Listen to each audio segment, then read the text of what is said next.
Se cumplen 10 años desde que el cardenal Jorge Mario Bergoglio, de nacionalidad argentina, fue elegido como Papa de la Iglesia Católica. Bergoglio adoptó el nombre de Francisco y sería el encargado de reemplazar al Papa Benedicto XVI, quien inesperadamente en su momento renunció a su cargo debido a su avanzada edad y a su condición física. Francisco se convirtió así en el primer pontífice latinoamericano y también en el primer pontífice jesuita en la historia en asumir ese cargo. Su pontificado pues se ha caracterizado por los cambios al interior del Vaticano, también porque su mirada es un poco más moderna y genera divisiones tanto al interior de la Iglesia Católica como institución y del Vaticano como un Estado.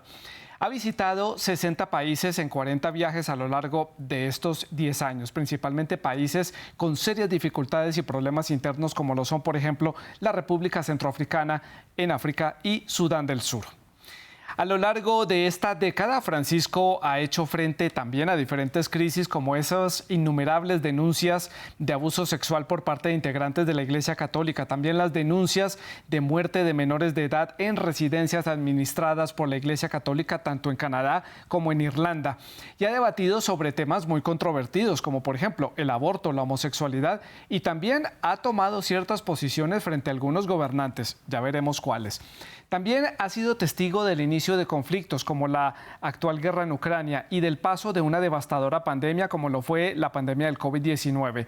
En 10 años, el Papa Francisco, controvertido, querido, criticado, admirado, sigue siendo una figura relevante en la escena internacional a pesar de la diversidad de opiniones que genera.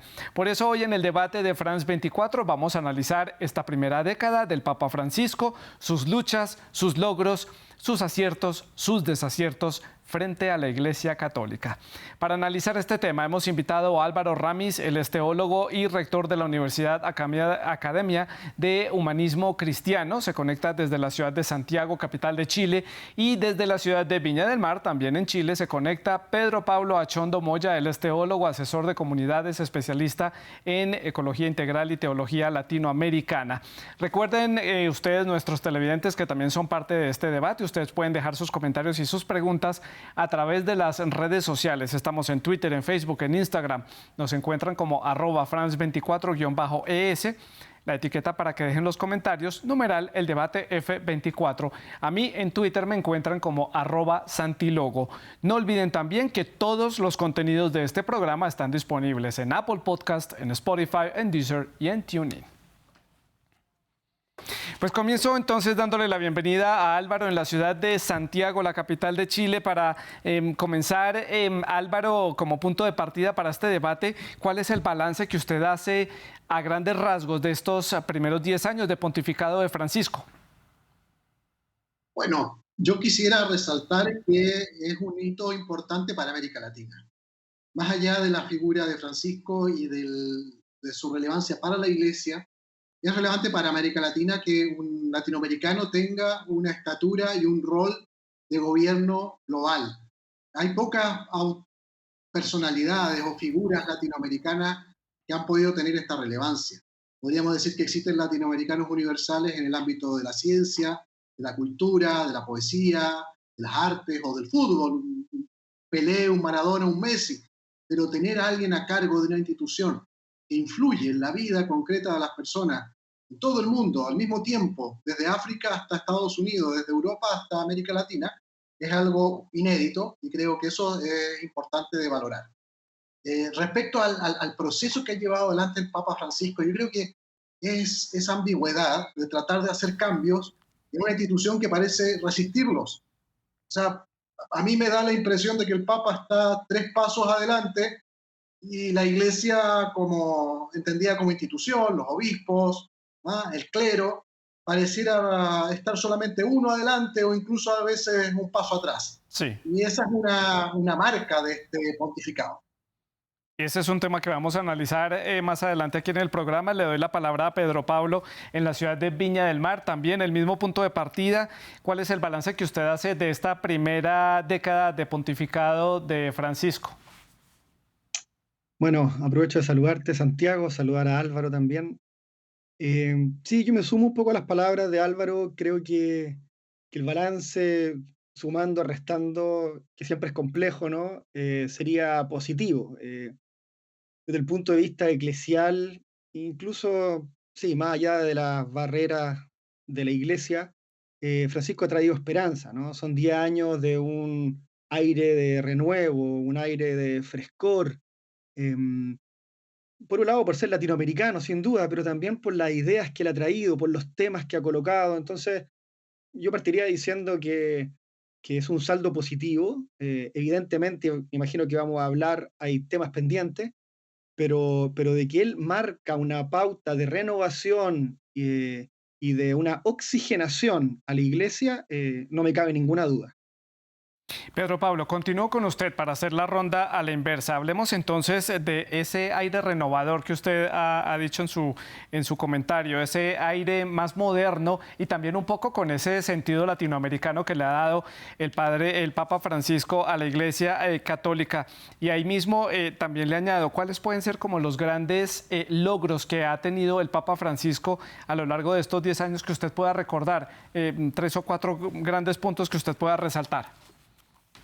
Sí, partiría diciendo el proyecto eclesial del Papa Francisco, es decir, la idea que él está proponiendo de iglesia es bastante diferente de lo que ya estaba establecido. Entonces, primer punto, desde el interior, ¿no? En cuanto a reforma y, como te digo, respiro, una nueva imagen. Cuando él dice, por ejemplo, la iglesia hospital de campaña, una iglesia de puerta abierta, cercana a los jóvenes, que se equivoque, misericordiosa, es decir, está lleno de imágenes que él usa para dar cuenta de esta nueva propuesta eclesial. Segundo, la ecología, ¿no? Esto aparece el 2015 con Laudato Si como un tema jamás tocado de esta manera, ¿no? A nivel de encíclica y documento oficial de la Iglesia, que sin duda es una marca, ¿no? Es una marca ya sea por el nombre que él elige, Francisco, en una alusión explícita a Francisco de Asís, y también por los contenidos que él va poniendo y el interés.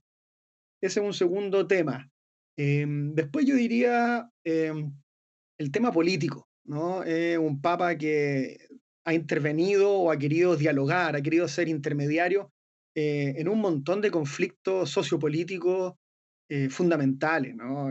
Se me viene a la cabeza Lampedusa con los migrantes, el conflicto en un momento, el cierre de frontera a Cuba entre Estados Unidos, eh, bueno, guerras, es decir, es un papa que está metido en la contingencia, que le interesa marcar la pauta en búsqueda de la paz, de la reconciliación y la justicia.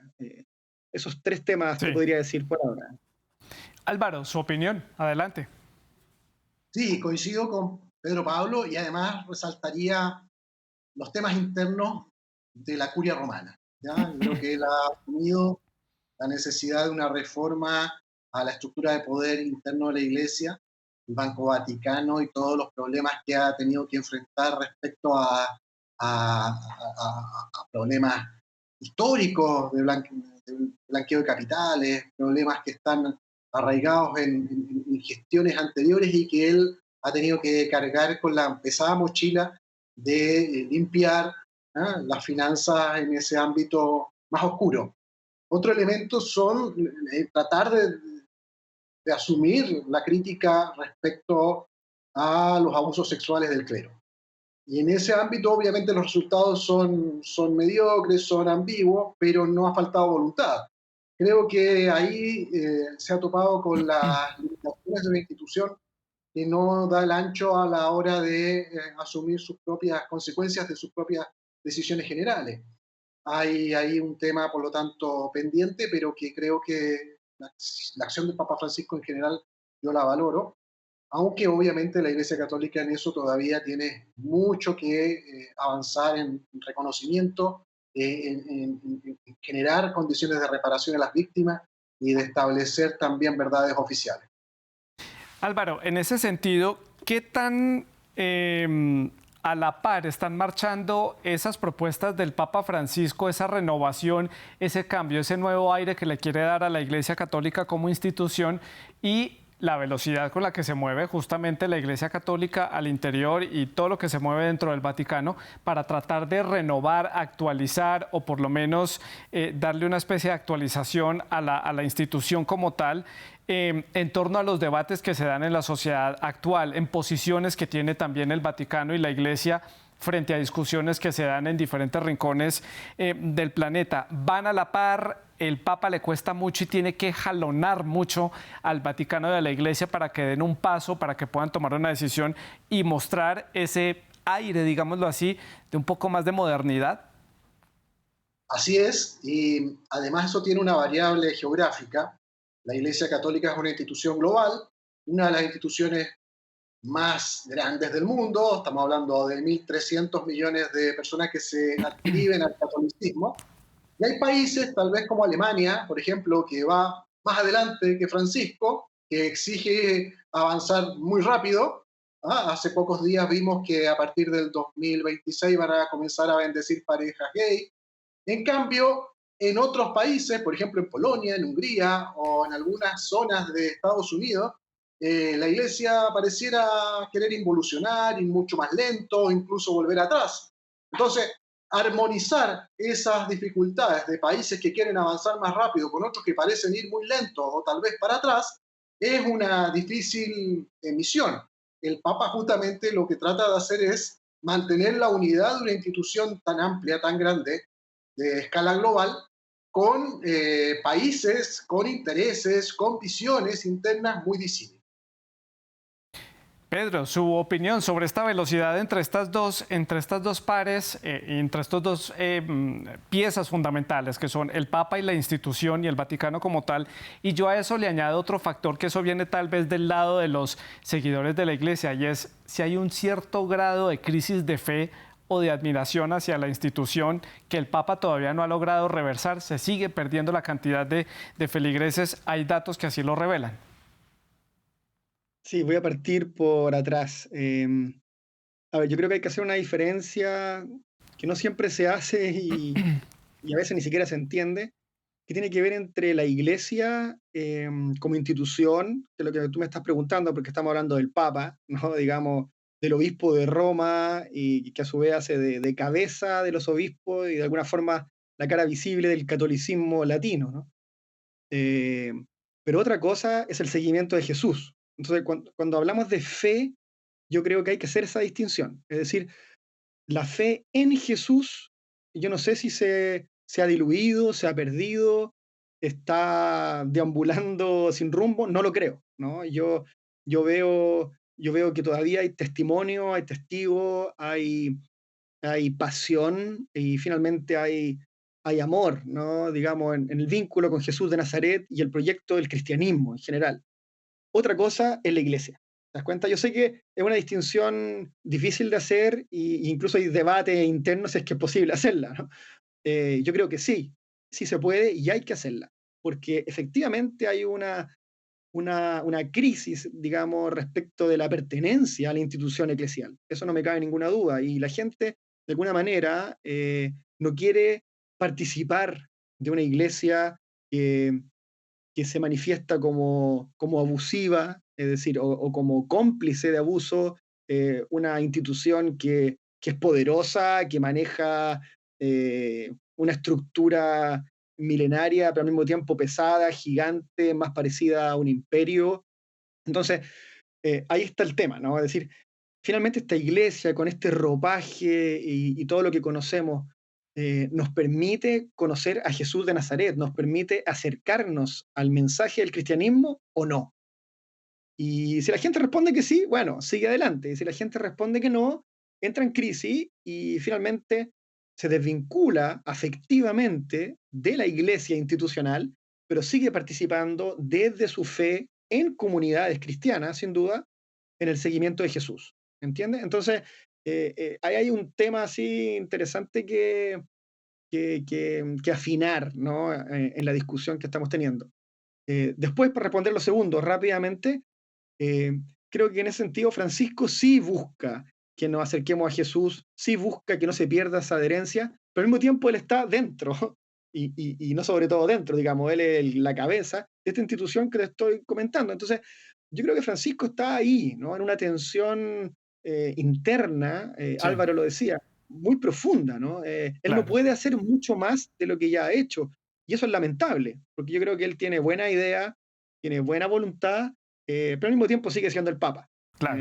Y se debe a un público, para terminar, un público que ama esta cosa imperial y triunfal, y al mismo tiempo un público que busca un cristianismo más al modo de las comunidades primitivas. ¿Dónde está el Papa? ¿No? Claro. ¿Cómo se ubican?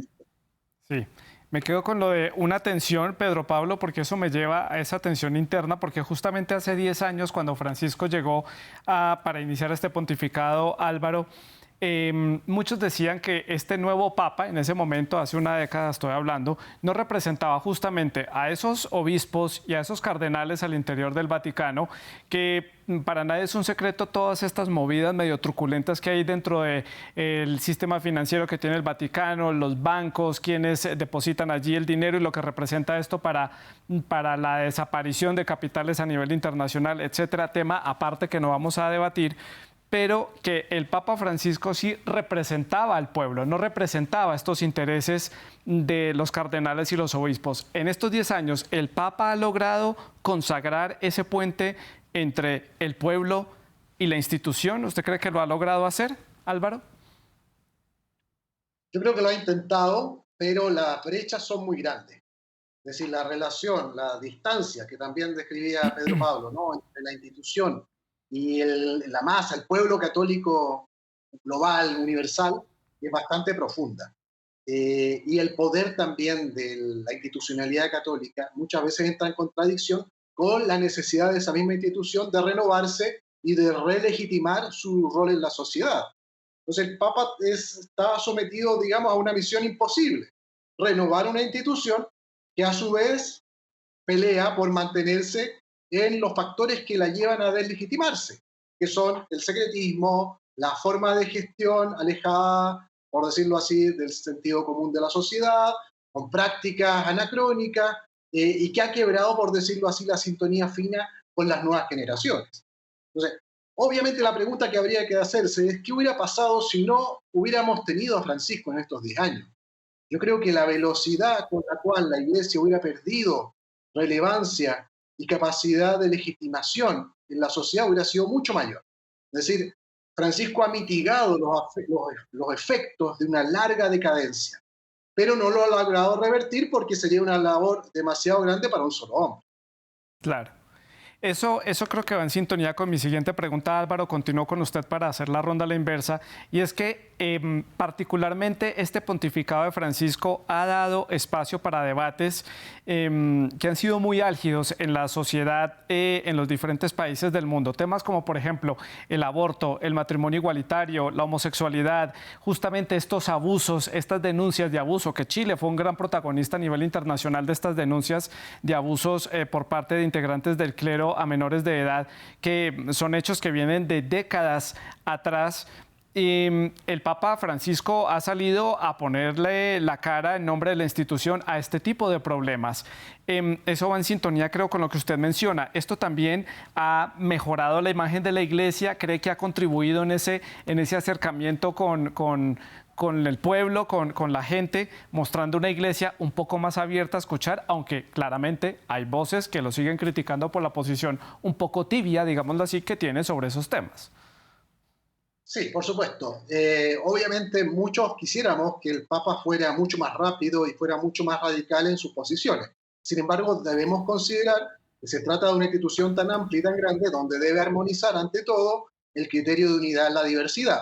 Y por lo tanto, mantener esa unidad exige muchas veces no avanzar tan rápido como se quisiera. Recordemos solo un hecho. Hace algunos años se realizó el Sínodo de la Amazonía, que junto con hablar de los problemas ecosociales o los problemas ecológicos y sociales que afectan a América Latina, ¿no? También habló de la posibilidad de introducir un clero casado o introducir unas primeras prácticas de sacerdotes casados en algunas zonas de frontera. Y la oposición que tuvo de los sectores más conservadores del cardenalato, de obispos, fue muy radical. muy fuerte y por lo tanto tuvo que detener ese proceso. Es una lástima porque justamente una de las tensiones que afectan al catolicismo es la imposibilidad de mantener el clero, incluso demográficamente. La cantidad de sacerdotes que hoy día tienen que cubrir el- las diócesis Sí, cada vez baja más, se está extinguiendo. Y si no hay un cambio en la disciplina que tiene que ver con el matrimonio, eso va a llevar necesariamente a que no va a haber clero suficiente para poder cubrir las necesidades básicas de la sociedad. Y por lo tanto, esa oposición a las reformas que quiere impulsar el Papa Francisco están en total, digamos, contradicción con los intereses de sobrevivencia de la institución. Pero sí. pareciera ser que ciertos sectores no advierten las consecuencias de su oposición al Papa. Álvaro, rápidamente, ya le doy la palabra a Pedro, pero para cerrar este tema, ¿a quién le interesa que estas reformas no se lleven a cabo? Que estos cambios no se lleven a cabo al interior de la iglesia. Yo creo que hay intereses particulares que se anteponen a los intereses generales. Sí, El interés general de la Iglesia debería ser su reforma en función de su actualización, tal cual fue el espíritu del Vaticano II, cuando el Papa Juan XXIII abrió puertas y ventanas para que entrara un aire fresco y pudiera actualizarse la vida eclesial. Y hoy día parecieran fuerzas no destinadas a mantener el status quo, por más bien por una comodidad, ¿no? claro. La sensación de estar en un gueto Sí. muy cómodo para las personas que están ahí. Pedro, retorno con usted en la comunicación aquí en el debate y su opinión sobre este tema, estos temas importantes para la sociedad actual, que ya lo mencionaba yo, el aborto, el matrimonio igualitario, la homosexualidad, sobre estos temas se ha pronunciado el Papa. Sí, mira, yo creo que el Papa, eh, a ver, dos cosas. El Papa, por un lado, em, él está empapado del espíritu latinoamericano, ¿ya? Por decirlo de alguna forma. Es decir, el Papa conoce los barrios argentinos, fue párroco, participó en procesiones. Digo esto porque el perfil de Francisco ya es un perfil diferente, ¿no? De hecho, en Europa se decía, ¿no? Francisco no es un teólogo como era Ratzinger, ¿ah? O no tiene la altura que tenía, qué sé yo. Entonces, efectivamente, él ha popularizado, ¿no? Al llegar a Roma, una manera, un rostro de la iglesia distinto, que yo te diría, en gran parte de Europa era desconocido, ¿no? Era desconocido, porque yo tuve la suerte de vivir en un tiempo en Francia y se producía este ruido con este papa tan parroquial, ¿no? Tan cercano, tan poco protocolar, tan espontáneo. Entonces, te digo esto porque él trae a América Latina con lo que es, y eso ya manifiesta una figura de pastor, de obispo distinta. Por un lado eso. Sin embargo, eso no logra, ¿no? No logra permear en, en aspectos que están como por debajo de la institución católica, ¿no? Y estos aspectos son éticos, son teológicos, son eclesiales, son culturales. Entonces, digo esto porque Francisco no ha logrado, creo yo, no ha logrado em, modificar o de alguna manera reformar, si se quiere esta palabra, o ayornar temas como los que tú me preguntas, ¿no? La discusión sobre el aborto, el matrimonio igualitario, la eutanasia y muchos otros, ¿no? Muchos otros. Esta ideología de género que él habla, te das cuenta, uno diría, ¿por qué el Papa se refiere así a ese tema? ¿No? Eh, ¿Quién lo está asesorando? ¿Qué está leyendo? Entonces, no es solo él, ¿no? Él está parado en una estructura que es teológica, que es magisterial, y trata de moverse dentro de esa cancha con dificultad, ¿no? Con tensión. Entonces, probablemente el Papa es mucho más de avanzada de lo que parece ser, supongo, ¿no? Espero. Y si no, tenemos que esperar un siglo más, ¿no? Un siglo más para que estos temas, el Sí, lugar de la mujer, por ejemplo, es inconcebible que no sea un tema de actualidad claro. claro, en una estructura tan patriarcal de varones célibes que se escogen a sí mismos. ¿Te das cuenta de una cosa que hoy día ninguna institución lo acepta, ¿no? Sí, Entonces, justamente, Pedro, le iba a preguntar por esas deudas pendientes que tiene el Papa a lo largo de estos 10 años, cosas que le faltan por hacer, y justamente iba a hablar del tema de la mujer en la sociedad actual y la mujer dentro de la Iglesia. ¿Qué otros temas, aparte de este, también todavía son deudas pendientes? sí, mira, yo te diría, claro, mi opinión, tú me preguntas mi opinión personal, ¿no? Yo te diría que el tema de género, ¿no? De la diversidad sexual, debiera tratarse de otra forma, ¿no? De otra forma. Yo entiendo que Francisco tiene esta, espontáneamente, ¿no? Estas opiniones, se lo han preguntado muchas veces, ¿quién soy yo para juzgar? Y conversa con un jesuita en Estados Unidos, con otro, y se abre al tema, y está bien, pero el mundo, y también no el mundo, ¿no? La iglesia, ¿no? La iglesia, pueblo de Dios, ¿eh? Esperamos más, ¿no? Esperamos más porque sabemos que la realidad es Sí, otra. ¿Te das cuenta? Su discurso no da cuenta de la realidad. claro, Sabemos que hay un clero que pertenece a la diversidad sexual.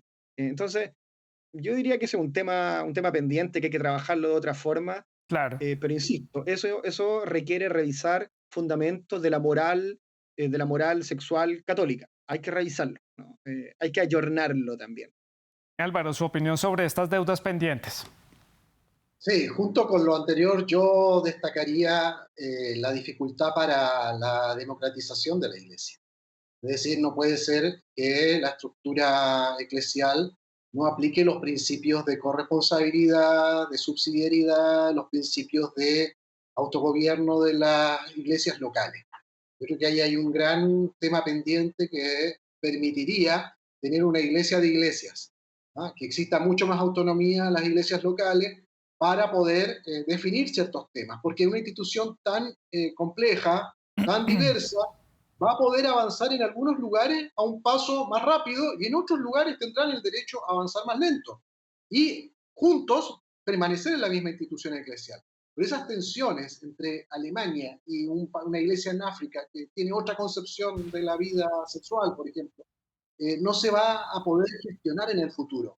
Y eso solo se va a resolver permitiendo que cada iglesia local tenga niveles de decisión mayor. La iglesia anglicana, por ejemplo, ha permitido eso, ¿no? Ha generado niveles de autonomía local para que decisiones de este tipo se decidan autónomamente a nivel nacional. Y eso permite eh, cierta posibilidad de gestionar la diversidad de posiciones en un mundo cada vez Sí. más. Álvaro, hemos visto, pues, como lo estábamos comentando, el Papa habla de diferentes temas, no solamente de coyuntura a nivel social, habla de fútbol también, pero también habla de política. Y uno de los hechos recientes que vale la pena traer al debate es ese tire y afloje que tiene con Nicaragua.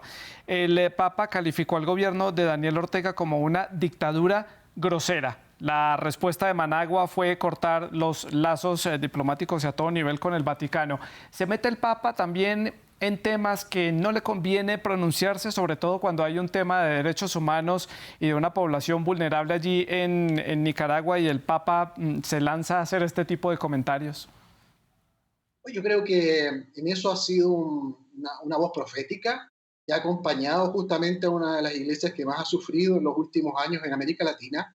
Recordemos la persecución que hizo el régimen de Ortega al poeta y sacerdote Ernesto Cardenal, privándolo de todos sus derechos, y después ahora con la persecución, encarcelamiento, exilio de obispos de la iglesia, lo que nos recuerda a otras figuras del continente. Solamente en El Salvador ha habido casos parecidos con Óscar Arnulfo Romero, asesinado en 1980. Y ahora esta nueva situación de persecución creo que lo coloca en esa misma tradición, ¿no? De defensa de quienes son hoy perseguidos por su fe. Y creo que es un deber del Papa hacerlo, denunciar esta persecución y colocar muy claramente en su contexto lo que está ocurriendo en ese país. Pedro Pablo, su opinión. Sí, en realidad yo concuerdo con Álvaro, y de hecho a mí me surge decir que por ahí entra lo latinoamericano, porque en América Latina la tradición más rica, ¿no? Que viene de Puebla, Medellín, Santo Domingo, Río, Aparecida, es una tradición donde la voz política, ¿no? Desde la fe nunca ha estado ausente, nunca ha estado ausente, ¿no? Y hemos tenido obispos mártires, hemos tenido religiosas asesinadas, laicos, campesinos que han entregado su vida por meterse en política desde el Evangelio. Entonces, no es que el Papa esté opinando cosas que no debería hablar, ¿te das cuenta? A mí me parece extraordinario y que siga denunciando la injusticia, el atropello de los derechos humanos, donde sea que ocurra, ¿no? Y a mí también me duele mucho la situación de Nicaragua. Es un país donde tengo amigos y mucho cariño por el pueblo y por la iglesia, y lo que está haciendo Ortega, y no solo Ortega, ¿no? Digamos, su séquito, realmente es insostenible, ¿no? Es insostenible. Entonces, a mí me parece que ahí la iglesia tiene un rol, ¿no? Tiene un rol, y es una voz más dentro del concierto democrático de voces. Entonces, no es que la iglesia, que hablen todas las iglesias, que hablen todas las instituciones que quieran hablar, ¿no? Después veremos qué nos hace sentido, ¿no? Sí, Pero estamos en un concierto, ¿no? En un concierto de la polis, ¿no? El gran claro. concierto de la polis, donde la iglesia siempre ha tenido, desde Jesús de Nazaret, una opinión que decir. No olvidemos que Jesús de Nazaret es un atropellado político, ¿no? Es un Sí. asesinado por razones religiosas, culturales y políticas, ¿no? Sí, vamos llegando ya al bloque final del programa y tengo también que preguntarles por esa relación que yo todavía no podría definir si es una buena relación o una relación un poco tirante con su propio país, con Argentina. Ahora que se cumplen estos 10 años, han salido todo este tipo de teorías y de controversias en los medios argentinos de por qué el Papa no ha visitado Argentina. Se ha visitado 60 países alrededor del mundo a lo largo de estos 10 años. Hay quienes dicen que no quiere meterse justamente en los temas políticos de Argentina, que no quiere tener ninguna posición. Hay quienes lo tildan de ser muy cercano al poder en Argentina, de tener algunos vínculos en el pasado con el peronismo, cosas que él mismo ha desmentido en algún momento. Pero ¿por qué el Papa no ha visitado Argentina? ¿Por qué el Papa no ha ido a reunirse con su pueblo más cercano, más inmediato, que lo vio prácticamente nacer dentro del tema religioso? Y esa relación distante, pero amable, pero como seca y fría con Argentina. Comienzo con Álvaro. Mira, yo creo que el Papa se hace la siguiente pregunta. El, el viaje que podría realizar a un determinado país, ¿contribuye o no a el fortalecimiento de la iglesia, a un mejor clima político interno y a la posibilidad de armonizar posiciones y ser constructor de una cierta paz? Eh, yo creo que a España y a Argentina el Papa le debe un viaje, pero tal vez las condiciones de los países para recibirlo no han sido adecuadas. En el caso de Argentina, creo que por la tensión política de Argentina en estos años, donde él ha sentido que lo han tratado de manipular de una u otra forma, ya sea a favor o en contra, de colocarse la camiseta del Papa en algunos lados o en otros casos de considerarlo como un enemigo y satanizarlo. Y en ese contexto creo que ha tenido precaución y ha sido prudente para no volver a Argentina. Yo creo que el desafío está en los líderes políticos argentinos para crear las condiciones para ese viaje. Es Sí. decir, la pelota está en la cancha de los líderes políticos de Argentina. Sí, hay quienes dicen que el Papa Francisco es muy consciente de ese uso político que puede tener la imagen de él en una sociedad como Argentina, un país profundamente polarizado o dividido con opiniones muy, muy diversas. Pedro Pablo, su opinión para ir cerrando ya el programa. Sí, a mí me da la sensación de que el último viaje de Francisco va a ser Argentina. Está este dicho más que conocido, ¿no? Que nadie es profeta en su propia tierra. Entonces es evidente que Francisco se le conoce desde otro punto de vista, ¿no? Se le conoce desde que él era Jorge Mario Bergoglio y antes, ¿no? Desde que era un joven como cualquiera. Entonces, se tiene algunas cosas que causaron heridas, que causaron problemas, ¿no? Cuando era superior de los jesuitas, y esa historia la conocemos, ¿sí? Es pública, ¿no? Entonces, sí, yo diría que hay prudencia, hay quizá, no sé, una distancia, como dice Álvaro, de no querer ser manipulado en Sí, su rol, en su figura, pero a mí me da la sensación de que el Papa sí quiere ir, ¿no? Y está esperando, por eso yo me atrevería a decir, está esperando, ya sea que renuncie, como él mismo lo ha dicho, porque esa puerta está abierta, sí, o que él intuya que ya no va a poder viajar mucho más, y se va a ir a despedir de su pueblo argentino. No me cabe ninguna duda de que más del 50% del corazón del Papa está en Argentina. Claro. Me queda un minuto para finalizar el programa, para el cierre. ¿El Papa va a renunciar? 86 años de edad, ya se le ve cansado físicamente, no es tan activo como se le veía hace 10 años. ¿Renunciará pronto? ¿Qué análisis pueden hacer ustedes rápidamente, Álvaro? Yo creo que no. Yo creo que está en un proyecto, ¿ya? Y eso lo motiva. Obviamente podrían cambiar las condiciones físicas y eso podría llevarlo a una renuncia. Pero mientras mantenga la lucidez, la autoconciencia, creo que lo veo suficientemente convencido de llevar adelante el proceso a pesar de todo. Sí. Y Pedro Pablo, para el cierre, su conclusión. Sí. Yo espero que no, pero es un deseo más personal. Por otro lado, me parece interesante que el Papa tenga la libertad de poder renunciar si es que entiende que ya no puede continuar con su misión. ¿Te das cuenta? Es decir, esta cosa de la perpetuidad del rol eh, no creo que sea necesaria, ya lo hizo Benedicto XVI. Si Francisco quiere seguir ese camino, está muy bien, ¿no? Sí. Ahora, a mí me interesa su proyecto, creo que está haciendo bien, mientras más lo mantenga, lo perdure y lo establezca, mejor, ¿no? Mejor. Pues a Pedro Pablo y a Álvaro les agradezco mucho por este análisis para la audiencia de France 24. Es todo por el momento. En nombre del equipo técnico les agradecemos a ustedes la sintonía. La producción del programa estuvo a cargo de Luis Fernando Montes y la producción de invitados a cargo de Tania Herrera. Gracias a ustedes por vernos. Pueden seguir dejando sus comentarios. Sigan con France 24.